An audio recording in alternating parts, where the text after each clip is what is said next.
और वो भी बिहार में जो विकास की राजनीति है और प्रधानमंत्री नरेंद्र मोदी का जो दौरा होने वाला है, तो बिहार की सियासत में विकास की गूंज। बिहार में जंगल राज बनाम सुशासन को लेकर पिछले 3 चुनावों में आम मतदाताओं ने सुशासन के प्रति ही अपनी ललक दिखाई थी, लेकिन जातीय समीकरण का जोर थमा नहीं था। तो मौजूदा दौर में विकास को लेकर लोगों में जिज्ञासा बढ़ी है। क्या जाति परस्त राजनीति को आईना दिखा देगा आज का बिहार का युवा? क्योंकि आज के बिहार के युवाओं की उम्मीद कितनी पूरी करती है राजनीति, ये एक बड़ा मुद्दा है। इस समय बिहार की 70% आबादी 35 साल से कम की है, यानी युवा आबादी है। चुनावी हलचल के बीच पीएम मोदी की सिवान यात्रा में विकास बनाम जातीय गठजोड़ की चर्चा इस यात्रा के लिए तेज हो गई है।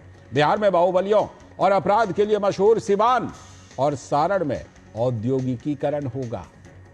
क्या ऐसा किसी ने पहले सोचा था? लेकिन बिहार में बने रेल इंजन से पश्चिमी अफ्रीकी देश गिनी में अब ट्रेन दौड़ेगी। उसी इलाके में है ये, जो पहले कभी इतना बदनाम हुआ करता था। भारतीय रेलवे अब अफ्रीका में अपनी पहचान बनाएगा, वो भी बिहार में बने रेल इंजन से। भारत पश्चिम अफ्रीका के देश गिनी को डीजल इंजन निर्यात करेगा। पीएम मोदी 20 जून को बिहार के सारण जिले के मढ़ौरा में बने पहले इंजन को रवाना करेंगे। राज्य के विकास के इतिहास में यह मील का पत्थर साबित होने वाला है। बिहार विकास के ऐसे दर्जनों परियोजनाएं इस इलाके में लगाए गए हैं जो पहले कभी माफिया डॉन की कहानियां होती थी, उनको अब पीछे छोड़ चुका है। ये वही इलाका है जिसका 90 के दशक में रक्त रंजित इतिहास रहा है। आरजेडी के शासन में बाहुबलियों के वर्चस्व ही चुनाव जीतने का फॉर्मूला हुआ करते थे। आज इंडस्ट्री के शायरन बजने के साथ ही कामगारों की हलचल यहां पर तेज होती है। 24 घंटे बिजली, गांव देहात तक पक्की सड़कें, बुनियादी सहूलियतों के मामले में बिहार के बीमारू राज्य के कलंक से पीछा छुड़ाता है। लेकिन बिहार में पलायन एक बड़ी समस्या अभी तक भी है, जिसका निदान औद्योगिकीकरण से ही संभव है। तो पीएम मोदी के दौरे से एक बार फिर बिहार की सियासी हलचल तेज हुई है, लेकिन विपक्ष की यह चिंता है कि पीएम मोदी के विकसित भारत के संकल्प की प्रतिबद्धता कहीं बिहार में बड़ा चुनावी मुद्दा न बन जाए। तो आरजेडी के नेता तेजस्वी यादव कहते हैं पीएम पलायन रोकने नहीं आ रहे हैं, वो तो सिर्फ भाषण करने आते हैं, उन्होंने बिहार के लिए कुछ नहीं किया। कांग्रेस नेता राहुल गांधी संविधान बचाओ की 4 रैलियां कर चुके हैं, लेकिन जातीय गठजोड़ के अलावा बिहार के विकास का कोई रोड मैप नहीं रख रहे हैं। अब देखना यह है कि बिहार में जातीय प्रपंचों में बिहार कितना उलझता है, या फिर विकास की धारा में शामिल होने के लिए सियासी प्रपंचों को बिहार और वहां के युवा, वहां के लोग खारिज कर देते हैं। तो जैसा हमने बताया, आरजेडी के नेता तेजस्वी यादव ने कहा कि जितने वादे मोदी जी ने किए हैं उनको बिहार आने में तो शर्म आनी चाहिए। पिछले 5 बार के चुनाव में लगभग उन्होंने बिहार आने का काम किया और 200 से भी ज़्यादा भाषणें उन्होंने दिए। अगर वो अपने खुद के ही भाषणों को 200 भाषणों को देखेंगे तो उनको बिहार आने में शर्म लगेगा। लेकिन भाजपा के नेता भाषण सुनते ही इन लोगों का 1-8 किलो खून सूख जाता है। तो हम तो चाहते हैं कि चुनाव के पहले प्रधानमंत्री 10 बार आएँ कम से कम, ताकि जो बचा खुचा खून है, हीमोग्लोबिन है, सब खत्म हो जाएगा। क्योंकि हर प्रधानमंत्री के भाषण से ऊर्जा की ऐसी लकीर निकलती है कि इनका खून सूखता है। वहीं भाजपा की सहयोगी जेडीयू के नेता विकास कुमार ने पीएम मोदी के दौरे को लेकर क्या कुछ कहा, आइए देख लेते हैं। इंफ्रास्ट्रक्चर कुछ था ही नहीं, हम लोग को विरासत में उजड़ा हुआ बिहार मिला था। आज बिहार विकसित बिहार की ओर जा रहा है और ये पहली दफा अगला जो 5 साल होगा, आने वाला 5 साल बिहार के लिए स्वर्णिम युग होगा। ये तो ही नेताओं की बात। अब जरा आम लोगों की बात सुनिए। सिवान की जनता पीएम मोदी के आने को लेकर काफी उत्साहित है।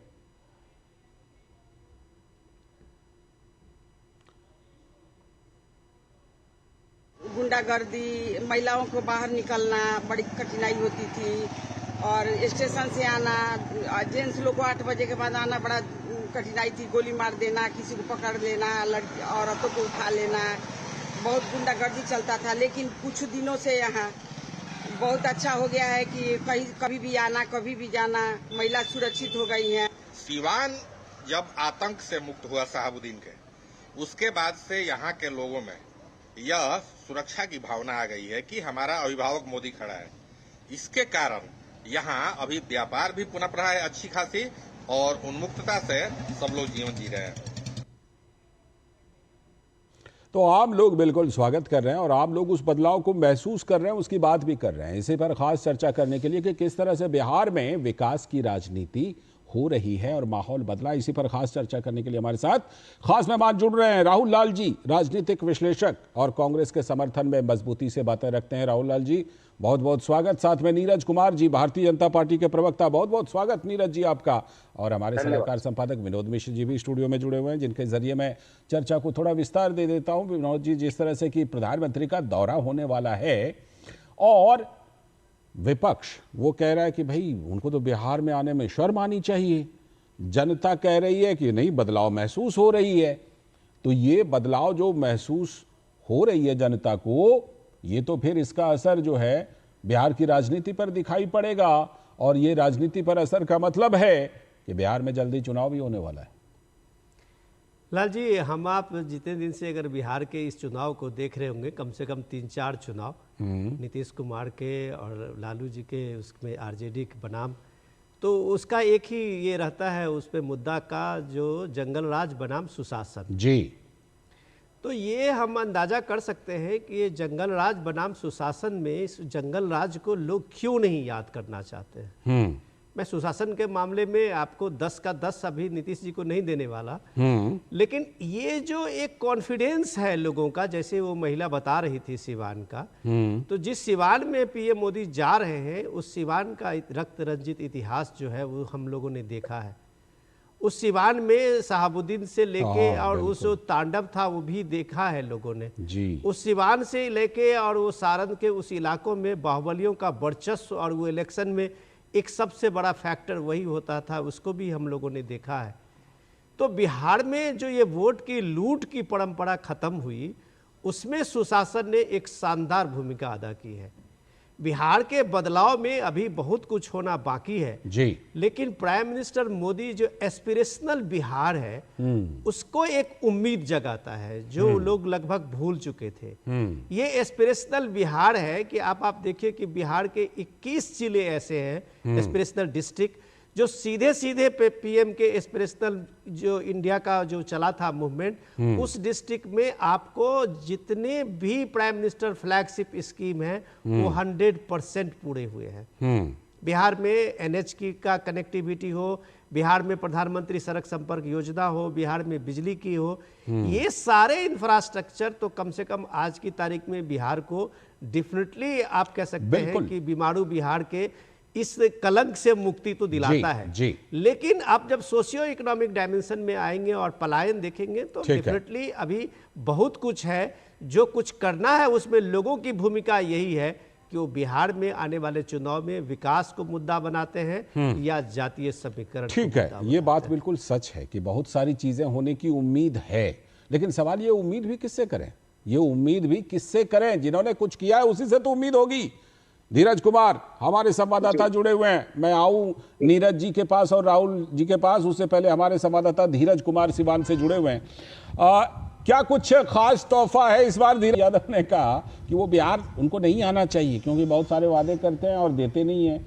वहां आपके साथ कुछ लोग भी खड़े दिखाई पड़ रहे हैं, जरा बताइए कि वो क्या महसूस करते हैं और जिस उम्मीद की बात अभी विनोद जी कर रहे थे वो उम्मीद भी उनको आगे के लिए किनसे है?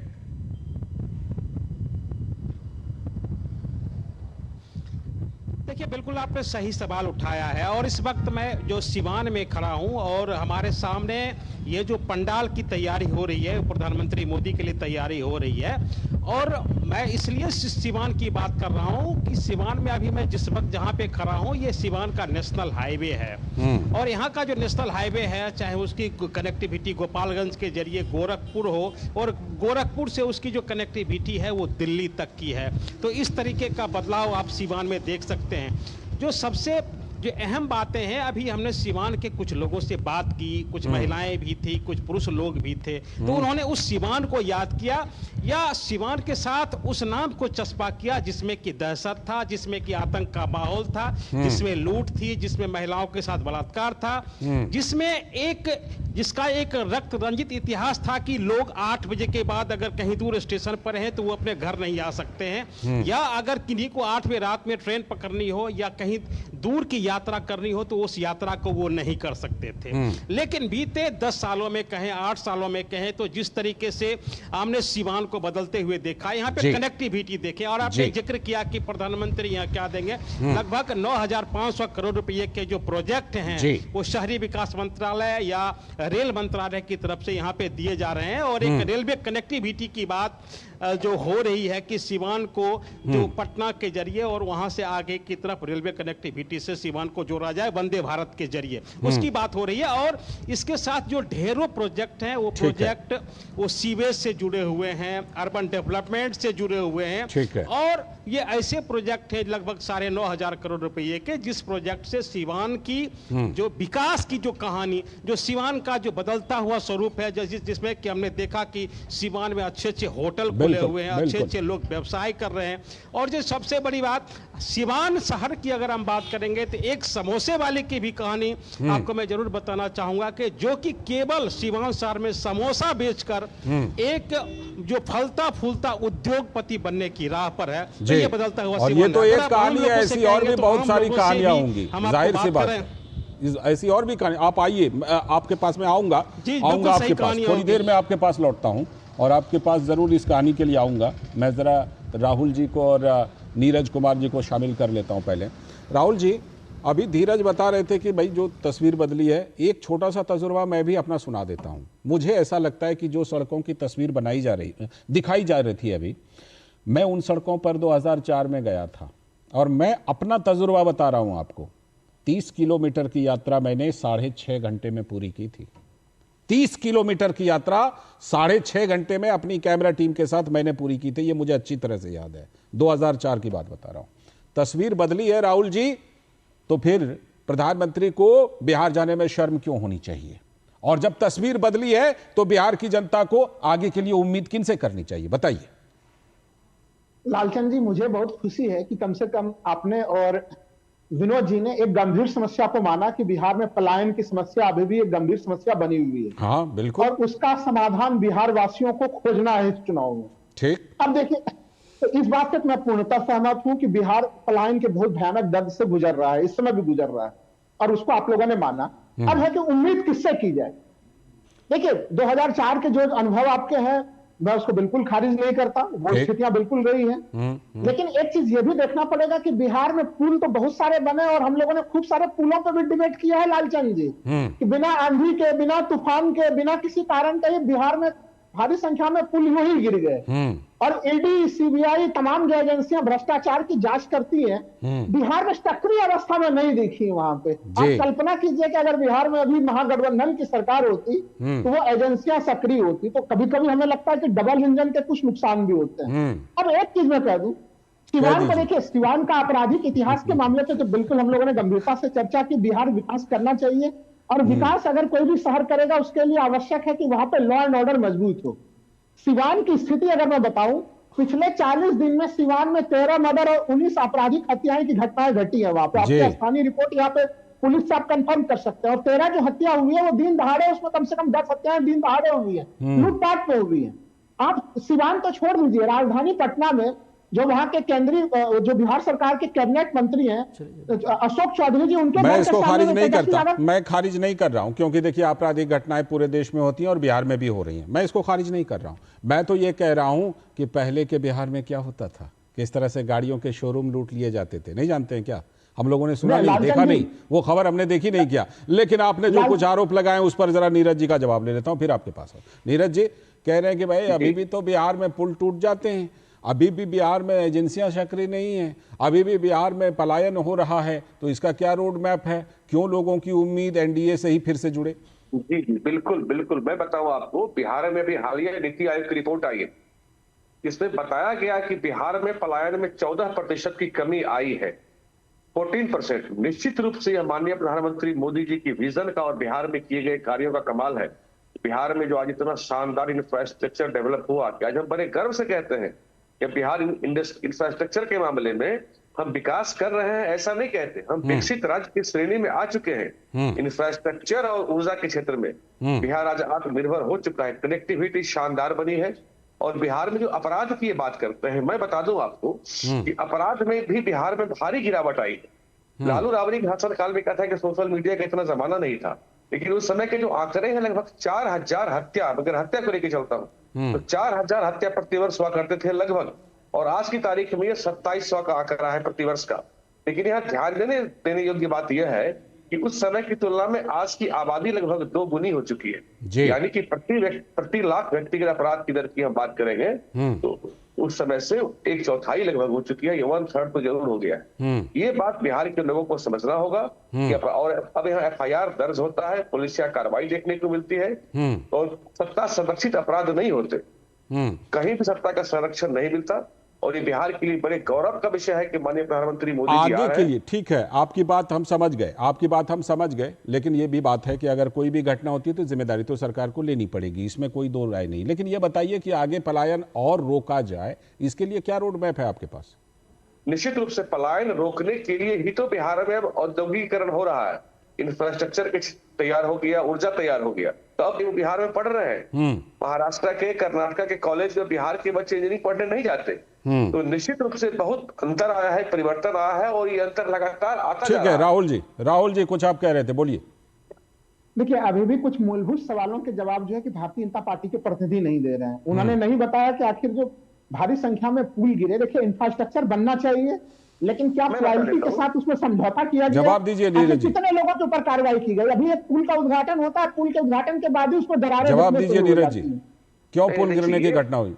ये बयान राजनीति से प्रेरित है। एक अगवानी पुल की बात होती है। मैं बता दूं कि बिहार सरकार ने उस ठेकेदार पर कार्रवाई की और उसे यह आदेश दिया गया है कि सरकार 1 रुपया नहीं देगी, वो अपने फंड से, ठेकेदार अपने कंपनी के फंड से उस पुल को बनवाएगा। ठीक है, जहां हजारों पुलिया बने हैं साहब, एक पुल गिरा है, मैं मानता हूँ, और सरकार ने इसे बड़ी गंभीर नहीं, एक ही पुल तो नहीं गिरी है, ये तो मैं भी कहूंगा, सिर्फ एक ही पुल नहीं गिरी है, पुल तो और भी बिहार में गिरे हैं,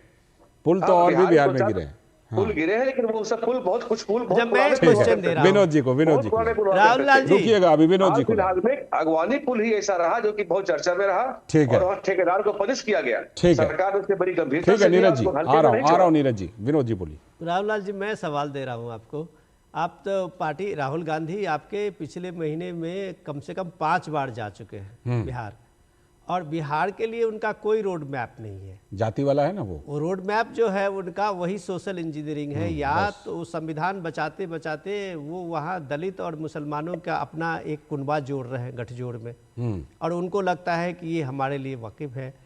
अब ये है कि आपको आरजेडी में भी रहना है, आरजेडी में नहीं भी रहना है। मतलब आपको लालू यादव से, उस जंगल राज के उस जो थप्पा लगा हुआ है उससे राहुल गांधी मुक्ति भी चाहते हैं, लेकिन उन्हें ये पता है कि सोशल इंजीनियरिंग में हम उससे अलग भी नहीं हो सकते हैं। तो मुझे सीधे सीधे बताइए कि प्राइम मिनिस्टर मोदी जब कहते हैं हम विकास की बात करते हैं, ठीक, मुद्दा उनका विकास होता है, ठीक है, और उस मुद्दे को जब विकास कहते हैं तो उस विकास के सामने में वो जमीन पे, वो धरातल पे वो सारी चीजें होती है।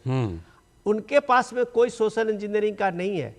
उनका, आपने को मैंने अभी बताया था, जो एस्पिरेशनल डिस्ट्रिक्ट का है, आप ये देखिए उस कार्यक्रम में बिहार के कई डिस्ट्रिक्ट में हजारों लोग गरीबी रेखा से ऊपर आ गए। बिल्कुल बिल्कुल। बिहार में जो आपने सोशियो इकोनॉमिक डेवलपमेंट की बात करें, थोड़ा किताबी बात भी कर लीजिए, हवाई बात मत कीजिए। हवाई बात करते हैं अपराध के डेटा, और ये अपने महिला का बाइट आपने सुना होगा, फियर कॉन्सेंस जो था लोगों के, वो दिलो दिमाग से हट गया है जी। घटना, दुर्घटना की बात, मैं इस बात को ये नहीं कहूंगा कि नहीं हो रहा है, बिहार में अपराध भी हो रहे हैं, ये ठीक है। उनके पुलिस सिस्टम अभी भी उतने काबिल नहीं है, पुलिस का जो प्रबंधन है वो उतना, उस बिहार में मामले में यूपी और उस बाकी स्टेट से अभी बहुत कुछ सीखना पड़ेगा। लेकिन ये पक्की बात है कि विकास की जो एक ललक है, जो हम अपनी रिपोर्ट में बता रहे थे कि जिस बिहार में आबादी 70% आबादी 35 साल से कम है, ठीक है। उसमें आपका जाति फार्मूला, कन्हैया कुमार, जी। तेजस्वी यादव कितना स्टैंडर्ड बनेंगे, ठीक है, ये आपका सवाल है। ठीक है, मैं राहुल जी आपके पास आऊं, उससे पहले जरा धीरज को शामिल कर लेता हूं। धीरज, विनोद जी ने एक बड़ा सवाल उठाया है कि बिहार जहां पर कि एक तरफ जाति जाति जाति, सोशल इंजीनियरिंग, जाति है, संविधान बचाओ, ये हो रहा है, ठीक है, उनका अधिकार है, वो उठाएं बात को। दूसरी तरफ एनडीए जिस मुद्दे को लेके चल रहा है, आप जमीन पर हैं, आप अभी कुछ विकास की कहानी सुना रहे थे कि एक समोसे वाला ने कैसे अपनी पहचान बना ली, ऐसे बहुत सारी कहानियां होंगी। कौन सा नैरेटिव आपको हावी होता हुआ वहां जमीन पर दिखाई पड़ रहा है? देखिए, ये जो सवाल है वो काफ़ी महत्वपूर्ण है। अगर हम सीवान शहर को ही अगर एक तरीके से उदाहरण के रूप में देखना चाहेंगे, तो जिस तरीके से हमने बताया कि महिलाओं ने हमें बताया कि कैसे एक भय मुक्त माहौल है। अच्छा, लोग बार बार पलायन की बात करते हैं कि माइग्रेशन यहाँ से हो रहा है, तो माइग्रेशन रुक क्यों नहीं रहा है? माइग्रेशन रुक रहा है बिहार में, और अगर थोड़ा सा भी अगर माइग्रेशन का डेटा अगर बिहार में कम हुआ है, तो इसके पीछे लोगों के मन में एक जो डर मुक्त जो जीने की एक जो शैली है वो शैली है, और जिसको कि यहाँ के लोगों ने महसूस किया है, यहाँ के लोगों ने देखा है। अपने आपको एक समोसे वाले की कहानी इसलिए कही कि ऐसे अनगिनत कहानी है इस शहर में, जहाँ की छोटे छोटे जो उद्यमी जो हैं वो रोजगार के जरिए अपने आप को यहाँ पे विकसित करने की कोशिश में या जुगाड़ में लगे हुए हैं। ऐसे ढेरों कहानियां हैं यहाँ। और जो सबसे प्रमुख बातें हैं, जो लोग विकास की बात करते हैं कि विकास किस तरीके से नहीं हो पा रहा है, तो यहाँ मैं आपको बता दूं कि यहाँ पे आवास योजना के तहत ढेरों जो प्रोजेक्ट है वो प्रधानमंत्री की तरफ से कर दिए जाएंगे। और खास करके जो प्रधानमंत्री आवास योजना है, प्रधानमंत्री आवास योजना के जरिए जो लगभग 50,000 से जो अधिक लाभार्थी हैं उनके बीच में एक तरीके से आवास देने की भी घोषणा की जाएगी। और जो सबसे महत्वपूर्ण सवाल है कि सीवेज की बात कब आती है? सीवेज की बात विकास में तब जुड़ती है जबकि मकान बन जाते हैं, जब शौचालय बन जाते हैं, तब लोग नालियों की जो एक तरीके से जरूरत महसूस करते हैं। तो अगले चरण की बात हो, तो जिस तरीके से सीवेज प्रोजेक्ट के डेवलपमेंट की बात की जा रही है, ये न केवल सीवान शहर के लिए, बाकी 10 से 11 जो जिले हैं वहां पे इस तरीके के प्रोजेक्ट देने की बात बने रहिएगा हमारे साथ, तो बने रहिएगा। राहुल जी, आप कुछ कहना चाह रहे थे, जोड़िए। सालों में ठीक है, बिहार ने विकास को देखा है। राहुल जी बताइए।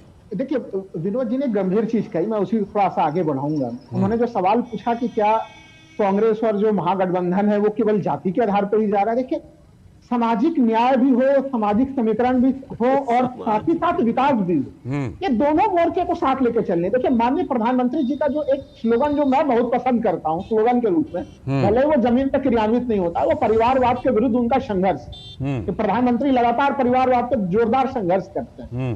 लेकिन प्रधानमंत्री बिहार को नहीं देखता। मैं तो कहता हूं प्रधानमंत्री 10 बार बिहार ना जाए, वो बिहार चुनाव के प्रचार से पहले कम से कम 30 बार बिहार जाएंगे। वो 10 बार जाने की बात कर रहे हैं। जाना चाहिए, उसमें दिक्कत क्या है? जाना चाहिए, प्रधानमंत्री जाते हैं तो दिक्कत क्या है? दिक्कत नहीं होनी चाहिए। अच्छी बात है ना। मैं तो कह रहा हूँ लालचंद जी, बिहार में अभी जो है कि अलग अलग खूब सारे कमीशन बने। ठीक है, आपने 2 सवाल उठाए, मुझे नीरज जी से जवाब दे। नीरज जी वो कह रहे हैं विकास की बात तो हम भी कर रहे हैं।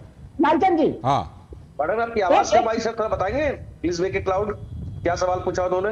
हाँ, ये कि विकास की, वो कह रहे हैं विकास की बात तो हम भी कर रहे हैं, मतलब विपक्ष भी कर रहा है, तो आपका विकास की बात जब से मोदी जी केंद्र में आए हैं, लगातार बिहार विकास की नई ऊंचाइयों को छू रहा है। लगातार ये शायद नहीं है कि चुनाव है तो मोदी जी आ रहे हैं। बिहार मोदी जी के दिल में बसता है, वो लगातार बिहार आते हैं और बिहार के लिए लगातार सोचते रहते हैं, क्योंकि मोदी जी का जो सपना है 2047 तक विकसित भारत बनाना, वह बिना बिहार को विकसित किए नहीं हो सकता। ये बात माननीय मोदी जी ने कई मंचों से कहा। ठीक है, तो निश्चित रूप से मोदी जी के दिल में बिहार बसता है। ठीक है, चलिए, ठीक है। मैं बस यही कहूंगा, मैं बस यही कहूंगा कि ये तो बिहार के हित में और देश के हित में है कि वहां विकास की ही बात हो, बाकी चीजों की बात की जरूरत ही क्या है? विकास की बात होनी चाहिए। और जब राहुल जी कहते हैं कि भाई विकास की बात तो विपक्ष भी करता है, तो अच्छी बात है, विकास पर ही चुनाव होना चाहिए। मैं तो कहता हूं